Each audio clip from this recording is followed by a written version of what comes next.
Shalom, selamat pagi anak-anak dan Bapak Ibu yang terkasih dalam Tuhan. Bersyukur sekali kalau Tuhan izinkan kita masih ada hari ini. Bersyukur atas pemeliharaan yang begitu luar biasa yang Tuhan berikan buat kita. Dan biarlah kita senantiasa mengucap syukur dalam segala hal. Dan kita percaya bahwa setiap apa yang Dia berikan yang terbaik buat kita, Yesus adalah pilihan terbaik buat hidup kita.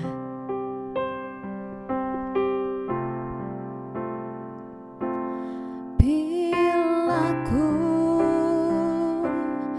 renungkan betapa beruntungnya diriku,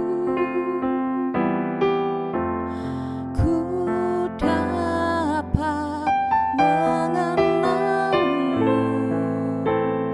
dan merasakan kasih-Mu. Bila ku bayangkan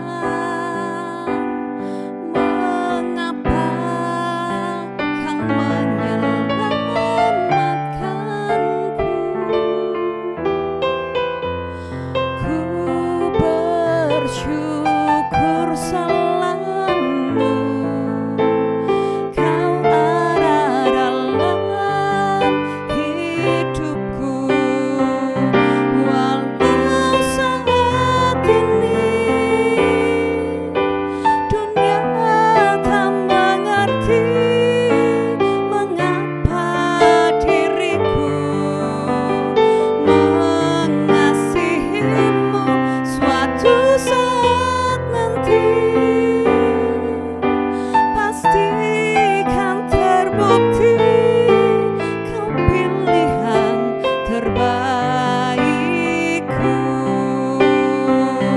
Walau saat ini dunia tak mengerti mengapa diriku mengasihimu, suatu saat nanti pasti kan terbukti Kau pilihan terbaikku.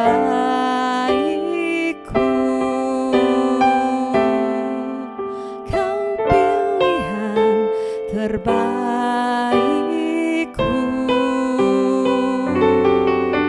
Kau pilihan terbaikku.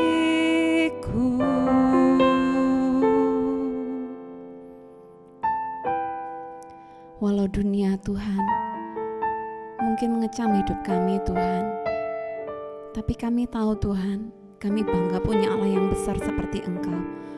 Engkaulah pilihan yang terbaik buat kami Tuhan. Tuhan juru selamat kami, Tuhan yang menebus dosa kami. Bersyukur bahwa setiap kebaikan Tuhan, bersyukur bahwa setiap kasih yang Tuhan beri buat kami. Dan biarlah kami terus melandasi hidup kami ini dengan berpegang teguh kepada Engkau. Tuhan, kami mau siapkan hati kami yang terbaik untuk Tuhan landasi, untuk Tuhan pondasi hidup kami dengan kebenaran firman-Mu, firman yang boleh menjadi kekuatan buat kami. Dan kami mau siapkan bejana hidup kami untuk Tuhan berfirman pagi hari ini. Terpujilah nama-Mu ya Tuhan.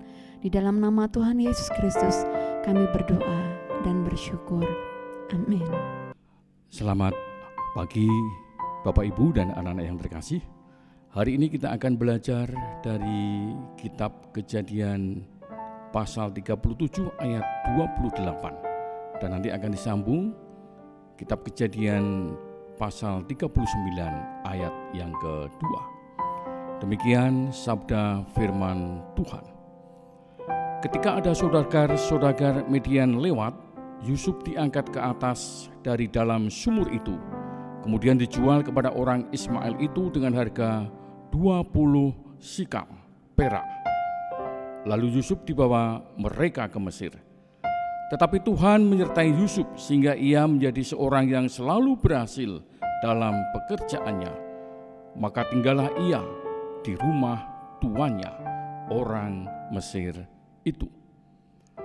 Judul renungan hari ini adalah hidup adalah pilihan.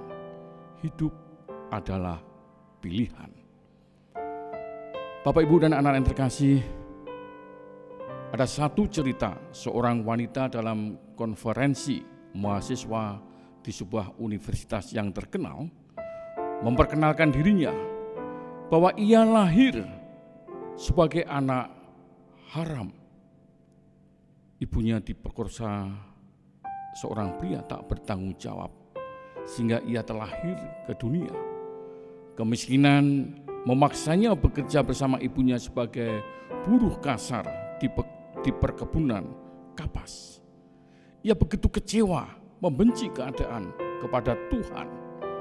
Akan tetapi pada suatu hari, di hati kecilnya berkata, kamu dapat memilih tetap seperti ini atau keluar dari rasa tidak berguna ini.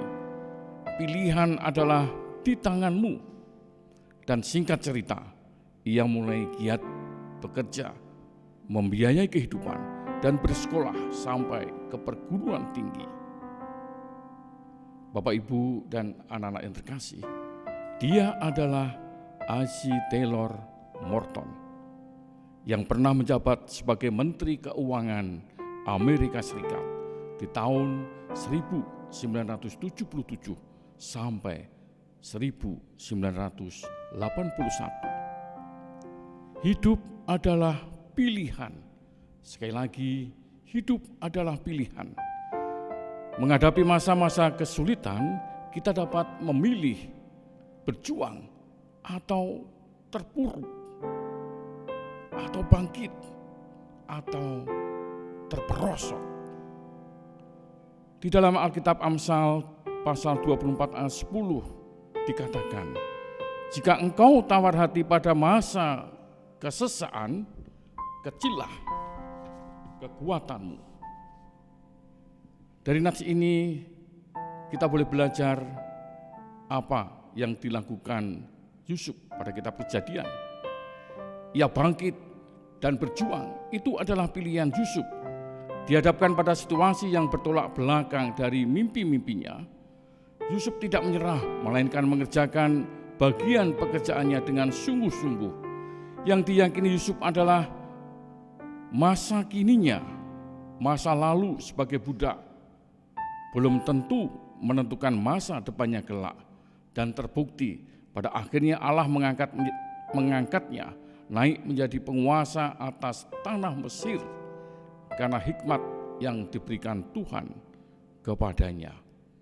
Bapak, Ibu, dan anak terkasih, Allah selalu sanggup melakukan perkara-perkara ajaib di hidup kita. Sekalipun demikian, Allah menginginkan kerjasama dengan kita. Bukan berarti tangannya tidak cukup kuat mengangkat kita, tetapi apabila kita terus-menerus terpuruk dan tidak berbuat apa-apa, bagaimana Allah bisa membantu kita? Bagaimana Allah mulai bekerja? Pada saat ini kita sedang menghadapi ujian. Bagian kita adalah belajar, bekerja, dan berusaha sungguh-sungguh sambil terus mempercayai Allah.